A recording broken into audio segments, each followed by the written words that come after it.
আসন্ন চ্যাম্পিয়ন্স ট্রফিতে ভারত তাদের প্রথম ম্যাচ খেলবে দুবাই ইন্টারন্যাশনাল ক্রিকেট স্টেডিয়ামে ওই 20শে ফেব্রুয়ারি বাংলাদেশের বিপক্ষে। তো হিসাব মতো ভারতের ওটাই প্রথম ম্যাচ। তো ডেফিনেটলি যে কোনো দলই চায় টুর্নামেন্টের প্রথম ম্যাচ জিতে একটা উইনিং নোটে শুরু করতে, যাতে ওই টুর্নামেন্টের পরবর্তী অংশে তার একটা ওই পজিটিভ মোমেন্টামটা ক্যারি করেই ওই টুর্নামেন্ট থেকে একটা ভালো রেজাল্ট আনতে পারে। তো ভারতীয় দলের চিন্তাভাবনা তো নিশ্চয়ই এর ব্যতিক্রম ঘটবে না, তারাও ডেফিনেটলি চাইবে প্রথম ম্যাচেই বাংলাদেশকে হারিয়ে ওই একটা উইনিং নোটে শুরু করতে, যাতে এই চ্যাম্পিয়ন্স ট্রফি থেকে তারা ভালো কিছু আনতে পারে। তো ডেফিনেটলি বাংলাদেশ ভারতের থেকে মানে যদি আমরা কম্পেয়ার করি সব দিক থেকে আর কি বলতে গেলে অনেক অনেক তারা পিছিয়ে রয়েছে। কাগজে কলমের দিক থেকে বলুন কিংবা সাম্প্রতিক পরিসংখ্যানের দিক থেকে বলুন, হেড টু হেডের পরিসংখ্যানে বলুন, সব দিক থেকেই পিছিয়ে রয়েছে। কিন্তু তারপরেও আমি মনে করি বাংলাদেশের এই টিমটার যা ভারসাম্য রয়েছে, batting department, bowling department, pace bowling, spin bowling, তাতে কিন্তু ভারতকে চ্যালেঞ্জ জানানোর মতো বা ভারতকে টাফ টাইম দেওয়ার মতো তারা কিন্তু ওই জায়গায় মানে এই অ্যাবিলিটিটা তাদের মধ্যে রয়েছে। তো ভারতের টিম ম্যানেজমেন্টেরও উচিত বাংলাদেশের ওই পার্টিকুলার প্লেয়ারদেরকে নিয়ে আলাদা করে পরিকল্পনা করা, যারা কিন্তু ভারতের জন্য যে কোনো সময় যে কোনো মুহূর্তে থ্রেট হয়ে উঠতে পারে। তো চলুন সেই সব কিছু নিয়ে আজকের এই ভিডিও ডিসকাস করা যাক। আমরা যদি শুরুর থেকে একটু আলোচনা করি বাংলাদেশের ব্যাটিং ইউনিটটা নিয়ে, তাহলে সেই জায়গায় বাংলাদেশের হয়ে ওপেন করবেন সৌম্য সরকার আর তানজিদ হাসান তামিম। এদের দুজনকেই দেখা যাচ্ছে লাস্ট কয়েকটা সিরিজ ধরে বাংলাদেশের হয়ে ওপেন করে আসছেন রেগুলারলি। তারা কিন্তু বেশ ধারাবাহিকভাবে সফল ওপেনার বলা চলে, ওপেনিং জুটি।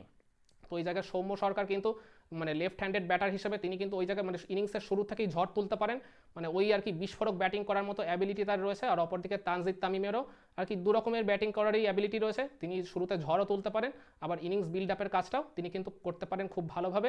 আর এছাড়া সদ্য বিপিএলে এই দুই ব্যাটার টুর্নামেন্টের শুরুর দিকে সেই রকম মানে ভালো ছন্দে না থাকলেও টুর্নামেন্টের মাঝপথে এসে তারা কিন্তু নিজেদের ছন্দটা ফেরত পেয়েছিলেন, আর যার কারণে কিন্তু ওই পজিটিভ ফর্মটাকে তারা কিন্তু এই চ্যাম্পিয়ন্স ট্রফিতেও কাজে লাগাতে পারে, আর যার প্রভাবটা পড়তে পারে একদম টুর্নামেন্টের ওপেনিং ম্যাচেই।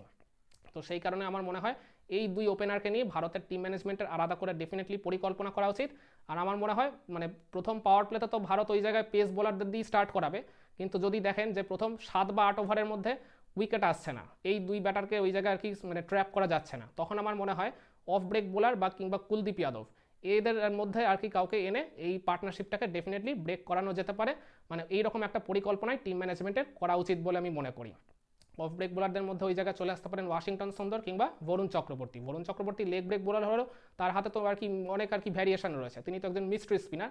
তো ওই জায়গায় বরুণ চক্রবর্তীও কার্যকর হতে পারেন। আর এছাড়া কুলদীপ যাদব খেললে কুলদীপ যাদবের লেফট আর্ম চায়নাম্যান বোলিংটাও এই আর কি ওপেনিং জুটিটা ভাঙার জন্য যথেষ্ট ওই জায়গায় কার্যকর হতে পারে বলে আমি মনে করি। আর এছাড়া বাংলাদেশের যে মিডিল অর্ডারটা রয়েছে এটা কিন্তু যথেষ্ট চ্যালেঞ্জিং হতে পারে, যদিও তারা সাম্প্রতিক সময় আর কি ধারাবাহিক নন কেউই, কিন্তু তারপরেও যে কোনো দিন আর কি জ্বলে উঠতেই পারেন। তাদের মধ্যে ক্যাপ্টেন শান্ত রয়েছেন, তাওহিদ হৃদয় রয়েছেন, মুশফিকুর রহিম, মাহমুদুল্লাহ রিয়াদ। এই মুশফিক আর মাহমুদুল্লাহ তো এই টিমের সবচেয়ে আর কি সিনিয়র ক্যাম্পেনার। এই দুজন কিন্তু যে কোনো সময় ম্যাচের রং বদলে দিতে পারেন। এছাড়াও নাউন দা অর্ডারে গিয়ে থাকবেন মেহেদি হাসান মিরাজ। মেহেদি হাসান মিরাজ যখন তার ক্যারিয়ার শুরু করেছিলেন একজন স্পিনার হিসেবে শুরু করেছিলেন, কিন্তু তার পরবর্তীতে তার ব্যাটিংটাকে তিনি এমন পর্যায়ে নিয়ে গেছেন এখন তাকে ব্যাটিং অলরাউন্ডার হিসেবে ডাকা হয়। আর এছাড়া শেষের দিকে গিয়ে তাদের ইনিংস ফ্লারিশ করার কাজটা করতে পারেন জাকির আলী অনিক আর রিশাদ হোসেন। এই দুজন বিগ হিটারকে নিয়েও কিন্তু ভারতের টিম ম্যানেজমেন্টের ডেফিনেটলি আলাদা করে পরিকল্পনা করা উচিত। কারণ ভারত ধরুন যদি আর কি বাংলাদেশকে আর কি খুব দ্রুততম সময় 5-6টা উইকেট ফেলে দেয়, ধরুন ওই 180 বা 150-র মধ্যেই 5টা বা 6টা উইকেট ফেলে দিল, কিন্তু এই শেষের দিকে গিয়ে জাকের আলী অনেক আর রিশাদ হোসেন এখন বর্তমানে আর কি পাওয়ার হিটিংয়ের কাজটা তারা করে যাচ্ছেন, মানে যেটা শেষ এই 6 মাস কিংবা 1 বছর ধরে বাংলাদেশের লাইন আপে যুক্ত হয়েছে, যে জিনিসটা কিন্তু এর আগে কখনোই বাংলাদেশের ওডিআই সেট আপে ছিল না। তো এই দুজন কিন্তু দ্রুততম সময় ওই জায়গায় যদি 50-60টা রান যোগ করে দেন, তাহলে কিন্তু ভারতের জন্য সেটা যথেষ্ট চ্যালেঞ্জিং স্কোর হয়ে যেতে পারে। কারণ এই দুবাই ইন্টারন্যাশনাল ক্রিকেট স্টেডিয়ামের পার স্কোরই হচ্ছে ওই 240 থেকে 250, ওইটা মেরে কেটে হয়তো 270 বা 80-তে পৌঁছতে পারে। এর ঊর্ধ্বে উঠে গেলে কিন্তু মানে যদি বাংলাদেশ আগে ব্যাটিং করে তাহলে স্কোরটা যদি তারা 270 প্লাসে নিয়ে চলে যায়, তাহলে সেটা কিন্তু ভারতের জন্য চেস করা যথেষ্ট কঠিন একটা বিষয় হয়ে যাবে, তা সে ভারতের ব্যাটিং লাইন আপ যতই শক্তিশালী হোক না কেন। তো সব কিছু মিলিয়ে আমার মনে হয় এই বাংলাদেশের মিডিল অর্ডার আর লোয়ার মিডিল অর্ডারকে নিয়ে ডেফিনেটলি টিম ম্যানেজমেন্টের আলাদা করে পরিকল্পনা করা উচিত। আর এই দুই বিগ হিটারের ক্ষেত্রে ওই জায়গায় স্পিন দিয়ে কিন্তু কোনো কাজ হবে না, কারণ অতীতে আমরা দেখেছি এই দুজন কিন্তু স্পিনারকে পেলে একেবারে পিটিয়ে ছাতু পেটা করে দেন।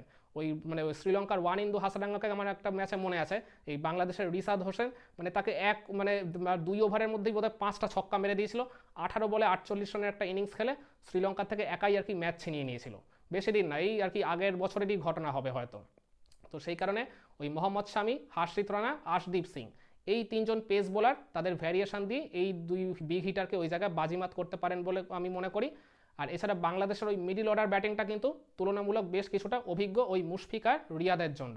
তো সব কিছু মিলিয়ে এদেরকে নিয়ে আলাদা করে ডেফিনেটলি ভারতের টিম ম্যানেজমেন্টের পরিকল্পনা করা উচিত। আর এছাড়া বাংলাদেশের যে পেস বোলিং ডিপার্টমেন্ট, যেটাকে মনে করা হচ্ছে সবচেয়ে শক্তিশালী ইউনিট বাংলাদেশের এই 15 জনের টিমের, ওই 4 যে পেস বোলার রয়েছেন, তাসকিন আহমেদ, তানজিম হাসান সাকিব, নাহিদ রানা, মুস্তাফিজুর রহমান, এদের মধ্যে মানে নাহিদ রানা আর তাসকিন আহমেদ এই দুজন তো সাম্প্রতিক সময় দুর্ধর্ষ টাচে রয়েছেন, দারুণ ফর্মে রয়েছেন। এই লাস্ট বিপিএলে তাসকিন আহমেদ তো হায়েস্ট উইকেট টেকার ছিলেন, নাহিদ রানাও তার বোলিংয়ে ওই জায়গায় অনেক ভ্যারিয়েশন যুক্ত করেছেন। আর এছাড়া মুস্তাফিজ তো ভারতের জন্য যে কোনো সময় থ্রেট হয়ে উঠতে পারেন। আর এছাড়া তানজিম হাসান সাকিব, তিনি বাকিদের তুলনায় কিছুটা ইয়ং সেন্সেশন থেকেই, কিন্তু ওই জায়গায় তানজিম সাকিবও কিন্তু সারপ্রাইজ প্যাকেজ হিসেবে চলে আসতেই পারেন। কারণ গত বছর টি-20 বিশ্বকাপে আমার মনে আছে ওই তানজিম সাকিব কিন্তু ভারতের বিপক্ষে ম্যাচটা খেলেছিলেন। তিনি ওই জায়গায় বলতে গেলে বাংলাদেশের বোলারদের মধ্যে সবচেয়ে সফল বোলিংটা করেছিলেন, বিরাট কোহলির উইকেটটা ওই জায়গায় তিনি নিয়েছিলেন। তো সব কিছু মিলিয়ে বাংলাদেশের এই পেস বোলিং ডিপার্টমেন্টটা তুলনামূলক ধারে ভারে ভারতের থেকে কিছুটা এগিয়ে আছে ওই জাসপ্রীত বুমরার অনুপস্থিতিতে। সেই কারণে আমার মনে হয় ভারতের ব্যাটিং লাইন আপ যতই শক্তিশালী হোক না কেন, বাংলাদেশের এই পার্টিকুলারলি পেস বোলিং ডিপার্টমেন্টটাকে নিয়ে আলাদা করে ডেফিনেটলি ভারতের টিম অ্যানালিস্টের ভারতের আর কি প্রত্যেক ব্যাটারকে ওই জায়গায় পরিকল্পনা দেওয়া উচিত। আর এছাড়া বাংলাদেশের মানে ওই স্পিন বোলিং ডিপার্টমেন্টটা তুলনামূলক ভারতের তুলনায় অনেকটাই উইক। তারপরেও রিশাদ হোসেন, যিনি কিনা এই ম্যাচের এক্স ফ্যাক্টর হয়ে উঠতে পারেন। কারণ রিশাদ কিন্তু এই ওডিআই ফরম্যাটে খুব বেশি ম্যাচ খেলেননি, এখনও বোধহয় তিনি 10টা ম্যাচও খেলেননি। টি-20 অনেকগুলো ম্যাচ খেলেছেন, কিন্তু ওডিআই ফরম্যাটে তিনি প্রায় নতুন বললেই চলে। তো ওই জায়গায় তার মানে ডাউন দ্য অর্ডারে নেমে তিনি যেমন মানে বিধ্বংসী ব্যাটিং করে দলকে ওই জায়গায় আর কি দলের রানটা অ্যাক্সিলারেট করতে পারেন, আবার তার স্পিন বোলিংটাও কিন্তু যথেষ্ট কার্যকরী হয়ে উঠতে পারে।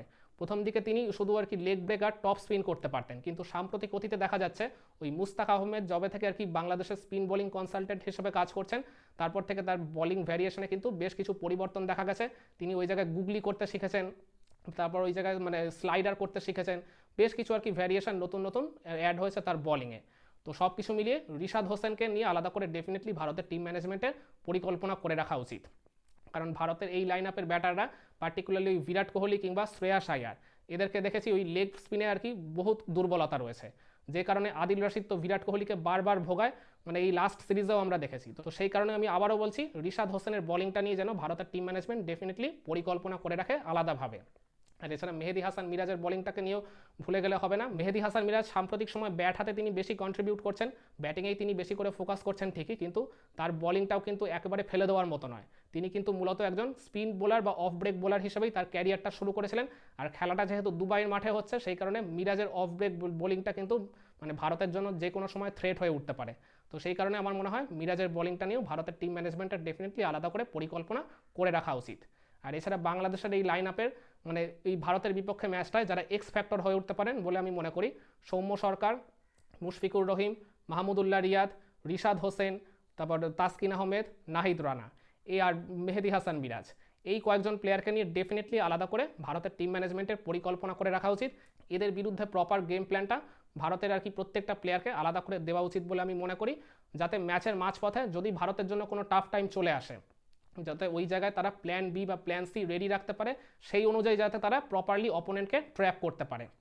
তো সেই জন্যই বাংলাদেশ আর কি ধারে ও ভারে ভারতের তুলনায় অনেকটা পিছিয়ে থাকলেও এই পার্টিকুলার প্লেয়ার কিংবা এই পার্টিকুলার আর কি দিকগুলো নিয়ে ভারতের টিম ম্যানেজমেন্টের আলাদা করে অবশ্যই পরিকল্পনা করা উচিত, যাতে ভারতের ওই প্রথম ম্যাচটা জিতে এই চ্যাম্পিয়ন্স ট্রফির ক্যাম্পেইনটা শুরু করতে যাতে কোনো রকম ভুল না হয়। তো আপনারাও কি আমার সাথে একমত? আপনারাও কি মনে করেন আমি এখন যে পয়েন্টগুলো নিয়ে ডিসকাস করলাম ভারতের টিম ম্যানেজমেন্টের কিংবা গোটা ভারতীয় দলের এই বিষয়গুলোর দিকে আলাদা করে ধ্যান দেওয়া উচিত এই বাংলাদেশের বিপক্ষে প্রথম ম্যাচের জন্য? কমেন্ট করে আপনার মতামতটা জানাবেন নাকি?